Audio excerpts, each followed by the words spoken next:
Magandang umaga, bagong Pilipinas. Narito ang Police News Express sa oras na ito.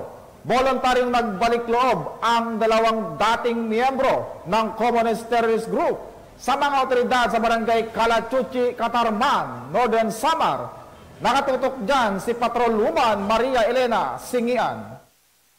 Minakasan ang pakikibaka at kusang nagbalik loob sa pamahalaan ang dalawang miyembro ng Communist Terrorist Group sa barangay Calachuchi, Catarman, Northern Samar. Ang pagbabalik loob ay resulta ng matagumpay na pagsisikap at pakikipagnegosasyon ng mga tauhan ng 1st Northern Samar Provincial Mobile Force Company kasama ang Catarman Municipal Police Station at 803rd Maneuver Company Regional Mobile Force Battalion 8. Isinuko rin ng mga dating miyembro ng CTG ang isang unit caliber 45 pistol at isang magasin na may 3 bala. Ang mga nagbalik loob ay nasa kustudiya ng 1st Northern Samar PMFC para sa dokumentasyon at facilitation bago sumailalim sa programa ng ating gobyerno na Enhanced Comprehensive Local Integration Program o ECLIP. Ang pagbabalik loob ng mga nasabing surrendery ay representasyon ng mga programa ng ating gobyerno sa pagwawakas ng insurhensya at terorismo ay matagumpay na naipapatupad tungo sa pagkamit ng payapa, ligtas at maunlad na bagong Pilipinas.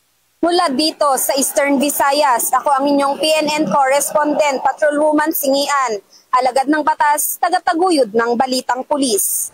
Maraming salamat sa Patrolwoman Singian. At para sa iba pang napapanahong balitang pangpulisya, laging tumutok sa Police News Network, alagad ng batas, tagataguyod ng balitang pulis.